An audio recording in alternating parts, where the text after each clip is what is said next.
যে জিহাদি হ্যান্ডলার গুলো ছিল তা বা কৌমি মাদ্রাসার মাধ্যমে যে জিহাদি নেটওয়ার্কটা সক্রিয় থাকতো, তারা জাকাতের নাম করে কিন্তু কোটি কোটি টাকা অনুদান পেত। এবার এইগুলো টাকার অনুদানগুলো বন্ধ হয়ে যাচ্ছে, সার্বিকভাবে সব দিকে এই যে আটকে দিচ্ছে, জিহাদিরা নিঃশ্বাস নিতে পারছে না, শ্বাস পেতে কষ্ট হচ্ছে ওদের। সাজ্জাদ ভাট গোষ্ঠী, এই সাজ্জাদ ভাট গোষ্ঠী ভারতবর্ষের বুকে 33টা আততায়ী বিস্ফোরণ এবং জঙ্গি কার্যকলাপের সঙ্গে যুক্ত ছিল, এবং এরা এই গোষ্ঠীর এক জঙ্গি নিউ টাউনে বছরের পর বছর মাসের পর মাস বসেছিল, এখান থেকে কি কি ধরনের আপনার জঙ্গি কার্যকলাপ পরিচালনা করছিল আমরা জানতামই না। এই যে ব্রেন ওয়াশ করে ভারতের মধ্যে পাকিস্তান তৈরি করা হচ্ছিল, এই যে কালচারাল টেরোরিজম, সাংস্কৃতিক সন্ত্রাসবাদ, এই সাংস্কৃতিক সন্ত্রাসবাদের সাথেও এই পাকিস্তানি জৈশি সংগঠন জড়িত। কারণ জৈশের যে মেন নেতা, এদের যে আকা, সে কিন্তু বলেছিল ভারতকে আমরা ভারত দিয়ে মারবো, ভারতের মধ্যে আমরা পাকিস্তান তৈরি করব। স্বাভাবিক তো, জিহাদি জামাতি মৌলবাদী শক্তি, পাকিস্তানবাদী শক্তির, বাংলাদেশবাদী শক্তির এখন একমাত্র রাজ্যের শত্রুর নাম শুভেন্দু অধিকারী। কারণ শুভেন্দু অধিকারী থাকলে বা শুভেন্দু অধিকারী এইভাবে কাজ করলে 5টা বছর পর রাজ্যের বুকে কোনো জামাতি থাকবে না, কোনো মৌলবাদী থাকবে না। অঙ্কনদা, আপনাকে মাধ্যমে স্বাগত। বর্ধমান থেকে গ্রেপ্তার পাক মদতপুষ্ট জঙ্গি হামিদ মন্ডল, যেটা আমরা জানতে পারছি যে মুখ্যমন্ত্রীকে হত্যার ছক ছিল এই হামিদের, কি বলবেন? দেখুন, এই রাজ্যে বিজেপি সরকার আসার পর এই যে ভারতীয় উপমহাদেশ জুড়ে যে জিহাদি নেটওয়ার্কটা অত্যন্ত সক্রিয় ছিল, এবং সেই সক্রিয়তার অন্যতম ভর কেন্দ্র এই পশ্চিমবঙ্গ ছিল, সেই জিহাদি নেটওয়ার্কটা ভেঙে চুরমার করে দিয়েছেন রাজ্যের মুখ্যমন্ত্রী শুভেন্দু অধিকারী। একদিকে প্রায় 1000 কিলোমিটার বর্ডারে জমি দিয়ে দিয়েছেন বিএসএফ কে, যেখানে কাঁটাতার বসতে চলেছে, ফলে এই অবৈধ অনুপ্রবেশের র্যাকেটটা বন্ধ হয়ে গেছে। এই যে জঙ্গিরা, আপনারা আনসারুল্লাহ বাংলার জঙ্গি দেখতে পান, বা জৈশের জঙ্গি দেখতে পান, বা জামাতের জঙ্গি দেখতে পান, যারা এতদিন অবাধে যাতায়াত করতো এই খোলা সীমান্ত দিয়ে, তাদের যাতায়াতটা বন্ধ হয়ে যাচ্ছে। 2 নম্বর পয়েন্ট হচ্ছে, এই রাজ্যের বুকে একাধিক জিহাদি নেটওয়ার্কের এবং স্লিপার সেলের ঘাঁটি ছিল। কিছু খারিজি মাদ্রাসা বা কৌমি মাদ্রাসাকে কেন্দ্র করে, কিছু আপনার বড় বড় এই যে শাহজাহান, জাহাঙ্গীর, এই ধরনের এই বড় বড় তৃণমূলের মুসলমান নেতাদের কেন্দ্র করে, আবার কিছু কিছু হচ্ছে হলো আপনার গ্রামের সাইডে একদম চোলাই মদ বা সাট্টার ঠেক, এগুলোকে কেন্দ্র করে এই যে এই জায়গাগুলো বন্ধ করে দিচ্ছে নতুন সরকার। এই তৃণমূল নেতাগুলোকেও, জিহাদি জামাতি নেতাগুলোকেও অ্যারেস্ট করা হচ্ছে, অবৈধ সাট্টার ঠেক, মদের ঠেক বন্ধ করে দেওয়া হচ্ছে। এই সব কিছুর ফলে জিহাদি নেটওয়ার্ক ভীষণ পরিমাণে ধাক্কা খাচ্ছে। তারপর সীমান্তবর্তী 12টি জেলায় যেভাবে আমরা কৌমি মাদ্রাসার মাধ্যমে দেখতে পেয়েছি যে বাংলাদেশ এবং পাকিস্তানের জঙ্গি গোষ্ঠী স্লিপার সেলগুলো সক্রিয় ছিল, সেগুলোকে সরকার নজরদারিতে এনেছে, তদন্তের আওতায় এনেছে, শীঘ্রই কিছু বন্ধ হতে চলেছে। এর ফলে জিহাদিরা মানসিকভাবে ভেঙে পড়েছে। জিহাদিরা এই দুর্দিন তাদের সহ্য করতে পারছে না। আর শুভেন্দু অধিকারী যেহেতু রাজ্যের মুখ্যমন্ত্রী তথা স্বরাষ্ট্রমন্ত্রী হিসেবে দায়িত্ব নিয়ে রাজ্যকে জিহাদি শক্তিমুক্ত, জামাতি শক্তিমুক্ত করছেন, এবং সব থেকে বড় কথা, এই পশ্চিমবঙ্গের নেটওয়ার্কগুলোকে, এর আগে কি হতো, উত্তরপ্রদেশের এটিএস এসে এখানে কাজ করত, কেরল এটিএস এসে, অসমের এটিএস এসে কাজ করত, কিন্তু পশ্চিমবঙ্গ পুলিশ মমতা বন্দ্যোপাধ্যায়ের আমলে, পুলিশ মন্ত্রী যখন তিনি ছিলেন, তারা কোনো ধরনের জঙ্গি ধরা বা এই জঙ্গি নেটওয়ার্ক ক্র্যাক করা এই কাজ করতো না, তারা পরোক্ষভাবে মদত দিত। এখন তো রাজ্যের পুলিশ অতি সক্রিয়ভাবে এই কাজগুলো করছে, এসটিএফ গ্রেফতার করেছে, এসটিএফ কাজ করছে, সিআইডি কাজ করছে, সব কাজ করছে। সব থেকে বড় কথা, এই যে কিছুদিন আগে আপনি দেখলেন টুলু মণ্ডল, এই যে টুলু মণ্ডলের এই যে কোটি কোটি টাকার, কয়েকশো কোটি টাকার সাম্রাজ্য, এই সাম্রাজ্যের থেকে, তো এই ধরনের যে জিহাদি হ্যান্ডলারগুলো ছিল তার বা কৌমি মাদ্রাসার মাধ্যমে যে জিহাদি নেটওয়ার্কটা সক্রিয় থাকতো, তারা জাকাতের নাম করে কিন্তু কোটি কোটি টাকা অনুদান পেত। এবার এইগুলো টাকার অনুদানগুলো বন্ধ হয়ে যাচ্ছে, সার্বিকভাবে সব দিকে এই যে আটকে দিচ্ছে, জিহাদিরা নিঃশ্বাস নিতে পারছে না, শ্বাস পেতে কষ্ট হচ্ছে ওদের। ওরা এই জন্য টার্গেট করছে রাজ্যের মুখ্যমন্ত্রী শুভেন্দু অধিকারীকে। কারণ কারণ রাজ্যের বুকে এখন একটি জাতীয়তাবাদী সরকার চলছে, ভারতের মাটিতে ভারতীয় সরকার চলছে। এতদিন ছদ্মবেশে পাকিস্তানি সরকার চলছিল, ছদ্মবেশে জামাতি সরকার চলছিল। পশ্চিমবঙ্গকে শেল্টার বানিয়ে, একটা সেফ হোম বানিয়ে পশ্চিমবঙ্গের মাধ্যমে গোটা দেশে বিভিন্ন জঙ্গি নেটওয়ার্ক অপারেট করা হচ্ছিল। সেই জঙ্গি নেটওয়ার্কগুলো এখন বন্ধ হয়ে যাচ্ছে বলে এত সমস্যা। যেটা আমরা জানতে পারছি দাদা, জৈসের সাজ্জাদ ভাট্টিগা যে গ্যাং, তার সদস্য এই হামিদ মন্ডল পুলিশের কাছে গা ঢাকার জন্য বর্ধমানের একটি বহুতল আবাস। আমরা তো এর আগে অনেক দেখেছি।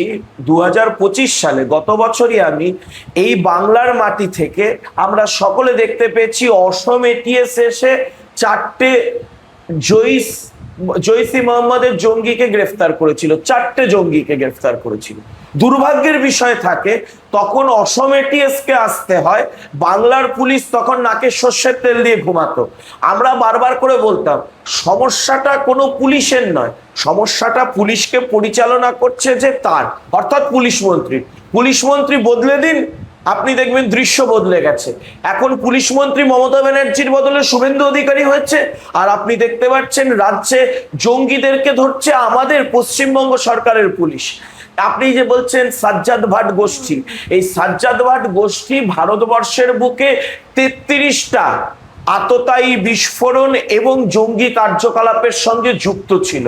এবং এরা, এই গোষ্ঠীর এক জঙ্গি নিউ টাউনে বছরের পর বছর, মাসের পর মাস বসেছিল, এখান থেকে কি কি ধরনের আপনার জঙ্গি কার্যকলাপ পরিচালনা করছিল আমরা জানতামই না।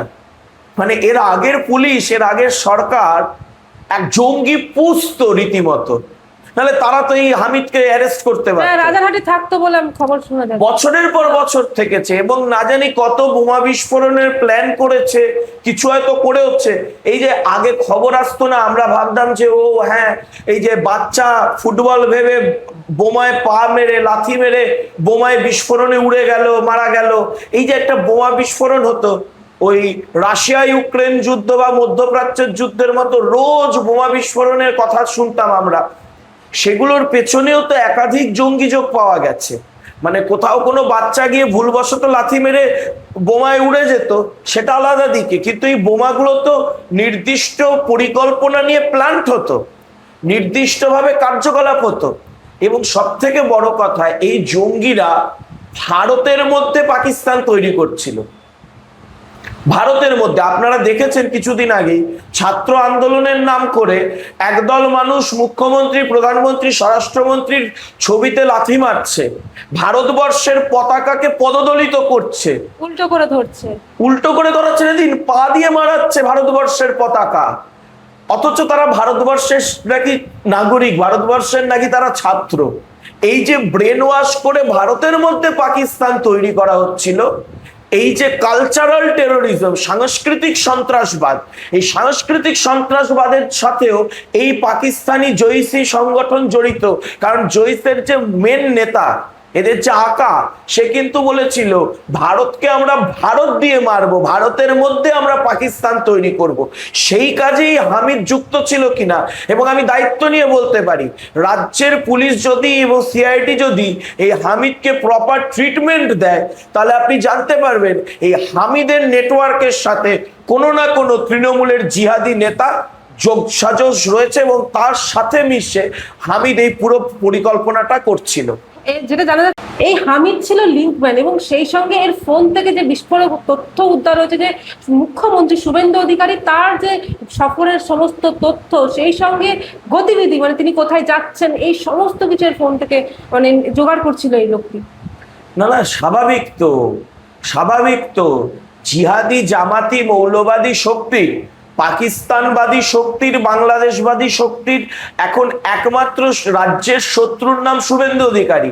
কারণ শুভেন্দু অধিকারী থাকলে বা শুভেন্দু অধিকারী এইভাবে কাজ করলে 5টা বছর পর রাজ্যের বুকে কোনো জামাতি থাকবে না, কোনো মৌলবাদী থাকবে না, কোনো জিহাদি থাকবে না। শুভেন্দু অধিকারী যেভাবে অপারেট করছেন, তাই শুভেন্দু অধিকারীকে এদের এলিমিনেট করার ছক আজকে থেকে নয়। আপনি দেখবেন এই যে শুভেন্দু অধিকারীর প্রাক্তন যিনি আত্মসহায়ক ছিলেন চন্দ্রনাথ রথ, তার খুনের সাথেও হয়তো এই ধরনের কোনো জিহাদি নেটওয়ার্কের আপনারা হদিশ পেতে পারেন, সন্ধান পেতে পারেন। কারণ এদের মাথা ব্যথার কারণ হয়ে গেছে শুভেন্দু অধিকারী। এই আপনি ভাবুন না যে 12টা জেলায় প্রায় 10,000-এর ওপর কওমি মাদ্রাসা, যেই মাদ্রাসায় বাংলাদেশি সিলেবাস পড়ানো হচ্ছে, পাকিস্তানের কবিতা পড়ানো হচ্ছে, পাকিস্তানের উর্দু কবিতা, যে উর্দু কবিতায় সরাসরি ভারতের বিরুদ্ধে বিদ্বেষ, পৌত্তলিকতা অর্থাৎ মূর্তি পুজোর বিরুদ্ধে বিদ্বেষ, এগুলো পড়ানো হচ্ছে। এগুলোর ওপর তো তদন্ত এবং নজরদারি শুরু করেছেন শুভেন্দু অধিকারী মুখ্যমন্ত্রী হিসেবে। তাহলে এদের তো গাত্রদাহ হচ্ছে। আরে আমরা পশ্চিমবঙ্গের মধ্যে একটা পাকিস্তান তৈরি করছিলাম, সেই পাকিস্তানটা তৈরি করতে দিচ্ছে না শুভেন্দু অধিকারী। এর আগে আমরা বহু জায়গায়, বহু জেলায় দেখেছি গরিব মুসলিম পরিবারের ছেলেদেরকে তৃণমূল নেতারা কওমি মাদ্রাসার নাম করে বিভিন্ন জিহাদি নেটওয়ার্কের সাথে যুক্ত করে দিচ্ছে। এই এই এই যে জাহাঙ্গীর যে ধরা পড়েছিল, পুষ্পা, সে তার ফলতায় আমরা এর আগে দেখেছি বহু বাংলাদেশি জঙ্গি গোষ্ঠীর সঙ্গে যুক্ত ছেলে মেয়ে ধরা পড়েছে, বাচ্চা বাচ্চা ছেলে মেয়ে। এবং মেয়ে পাচার, পশ্চিমবঙ্গের মেয়েদেরকে পাচার করা হচ্ছে আইএসআইএস এর মানে উলুবেড়িয়া এবং কেরলের কান্নুর নেটওয়ার্কের মাধ্যমে সিরিয়া এবং মধ্যপ্রাচ্যের বিভিন্ন দেশে আইএসআইএস এর হাতে তুলে দেওয়া হচ্ছে বাংলার মেয়েদের। তো এই নেটওয়ার্কগুলোকে যখন ভেঙে দিয়েছে, যখন জামাতিদের স্বার্থে, জিহাদিদের স্বার্থে আঘাত এনেছে শুভেন্দু অধিকারী, ওদের টার্গেট হয়ে গেছে শুভেন্দু অধিকারী। এবং আমি তো কেন্দ্র সরকারের কাছে অনুরোধ করব, অবিলম্বে রাজ্যের মুখ্যমন্ত্রীর যে সিকিউরিটি রয়েছে সেটা বাড়ানো হোক। কারণ মুখ্যমন্ত্রী নিজের প্রাণকে চ্যালেঞ্জের মুখে রেখে, নিজের প্রাণকে অ্যাট স্টেক, তার সাথে তিনি কম্প্রোমাইজ করে তিনি রাজ্যের স্বার্থের কাজগুলো করছেন। এই যে নারী পাচারের চক্র জলপাইগুড়ি থেকে অ্যারেস্ট করেছে, গত মাসে অ্যারেস্ট হয়েছে, রাজ্য পুলিশ অ্যারেস্ট করেছে। আপনার উলুবেড়িয়া থেকে একটা নারী পাচারের চক্র অ্যারেস্ট হয়েছে।